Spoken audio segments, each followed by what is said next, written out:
If someone had those ideas today and they were asking me about making a movie, I would tell them to stop. How do filmmakers continue to make movies if their films aren't profitable? They can't. Not from any standpoint. You can't do it if you rely on investors, and you can't do it if you're relying on yourself financially. The best thing that I can ever recommend is, that's why I always give before I tell someone, oh, make it yourself, I tell them to learn distribution and learn what your specific film, what on average does that film kind of make based on a number of different factors. And then you try to stack as many of the marketable elements into your film as possible so that while you're being free creatively to create whatever you want to and to finance that, you've stacked a certain number of things in your favor to make it profitable. If not for you, for the person that invested in the film, you know? How does someone really learn distribution, though, without really having gone through sort of the school of hard knocks with it? That's the catch-22. I think that everything that you learn about, if you watch a video and someone explains to you, this is how everything works, and that's how it worked when they made that video, because it's already changed. Things that worked in 2014 don't work today. They just don't. Because as equipment has become cheaper and the ability to market the film has become more democratized, more people have started making films than ever before. Now, anything that you've learned leading into this period of time, you've been able to build upon. But if you're now watching things back then about how the industry works, you are so far behind. You're so far behind. The best way that you're going to learn is to take a certain amount of money that you can afford to lose and get in the game. That's really the best way that you're going to learn it. If you've got $1,000, you can make a film. And I'm telling you this because I made a film that's in distribution and it cost me $1,500. And it's on Tubi right now. I think it's on Tubi, which is Adam K, right? That film cost me $1,500. And I have a name in it, Farrah Abraham, who she was #1 trending on Twitter at that time. But yeah, roughly $1,500 is what it cost me to make that film. You can do that and you can get into the game. That's the best way that you're going to learn how to do it. Because trying to gather that information from things online, I think you'll end up being behind the ball when it comes to distribution specifically.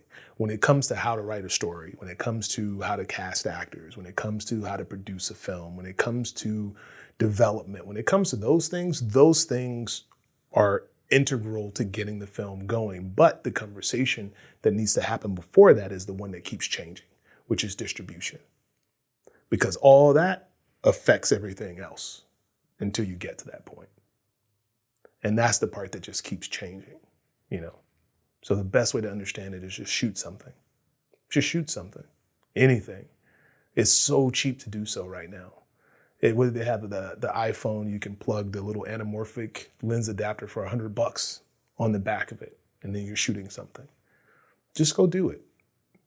Understanding the windows of how to release things is important, But you only learn all of those things after you've distributed something, after you've already invested in it, or you've gotten someone else to invest in it.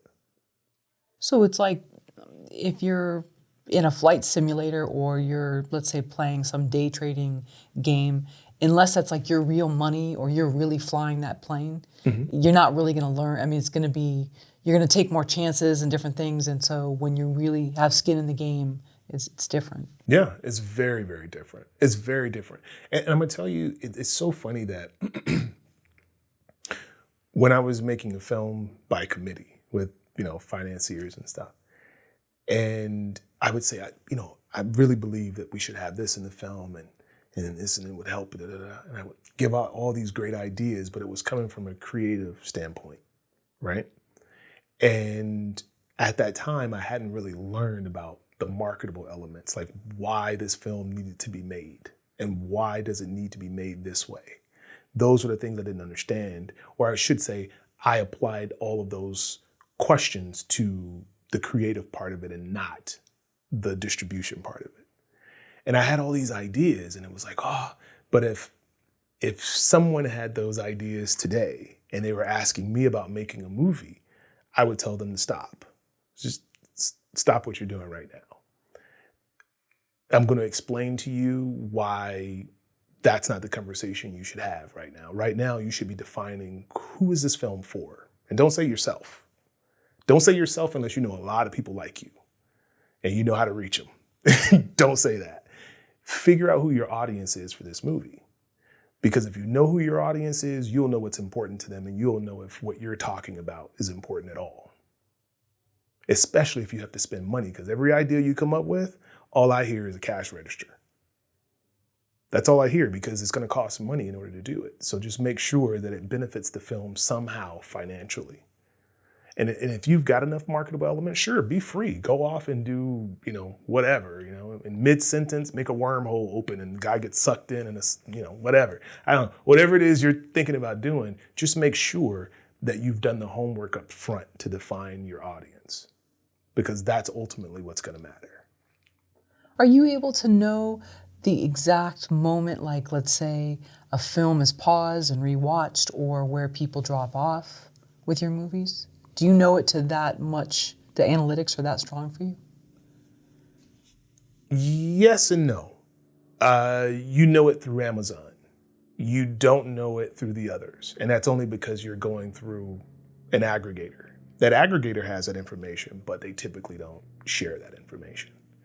But if it's Amazon Prime, you can definitely see where people are falling off. and you'll sometimes rack your brain wondering why at this moment? And you go back and you look and you can't see it. But there are things where people they fall off for whatever reason. But yeah, you can see it. You can see it. I think in all honesty, that's how, I don't know if this is bad to talk about or not, but with Netflix, people have started to become a little bit disenchanted with the content sometimes, right? And they always say, it just seems like there's no real connection and da-da-da-da-da. And I said, well, there may be a reason for that, because they can see the analytics and they can see when something drops off. Maybe they think they know why. And they go back and they look and they're like, oh, I see. Because before that, this brunette was in it. And she walked through and then she left the scene and then people stopped caring. So that's what we need. We need more brunettes, or we need more hers, or whatever. That's what it was. They don't know, but they think they know because they have the analytics and they're looking at it and trying to dissect it and figure out what any of it means. And they're doing it to such a granular level that it's got to be maddening. But I think that's what they're doing. I think they're using that same stuff to try to figure out how to make movies that keep people engaged more.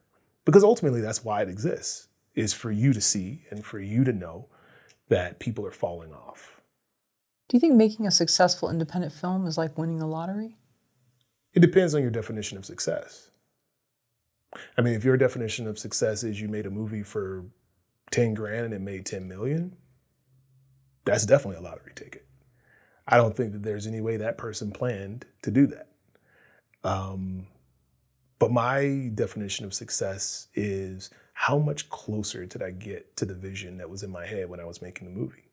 How much closer did I get? Did I get closer this time than I did last time?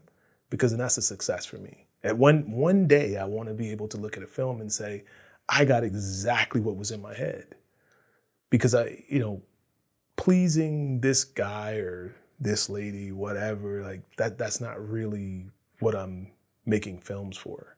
What I'm making films for is to get closer and closer to the movies that are in my head. I want to get all the stuff that's in here on a page and from a page on the screen, and do it in such a way where I didn't compromise too much, I didn't compromise too much. If, if your success is who you got to be in the movie, or who saw your movie and, reached out to you. I think, Quentin Tarantino was trying to make Reservoir Dogs as a short film. And his success is that he made it to, I want to say he said he made it to Harvey Keitel or somebody. And that person was like, are you crazy? This should be a feature, and that's a success. You were going to make something small and then it became huge. That could be a success. It all depends on what your definition of success is. So that vision, it sounds like, has always been there, because when you went to that one investor who said, here are my notes, and it's my way or we don't make this thing, you knew that, no, I really want what was in my head to be on that screen. This isn't going to work for me. Well, I would say it wasn't as strong back then. The only thing I knew was that his notes or his new scenes didn't fit the film. It just didn't fit the film.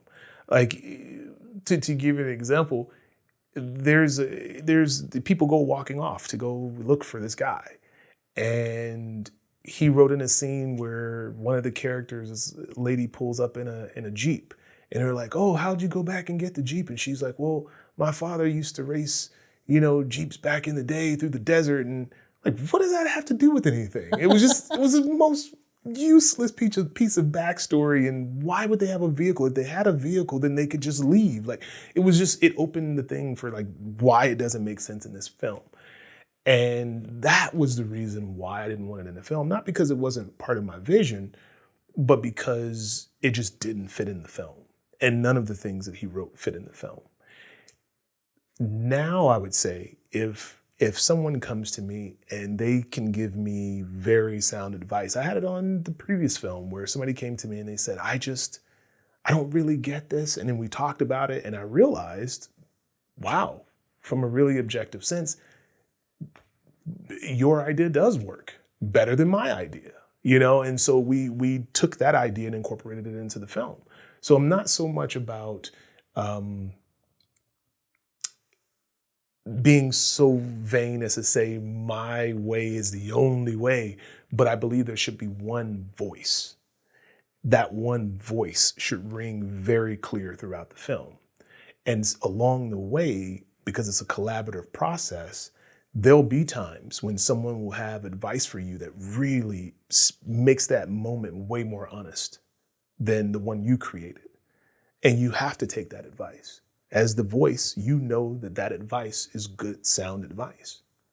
But it can't just be shoved into the film because this guy said so. Because it can really take people out of the film.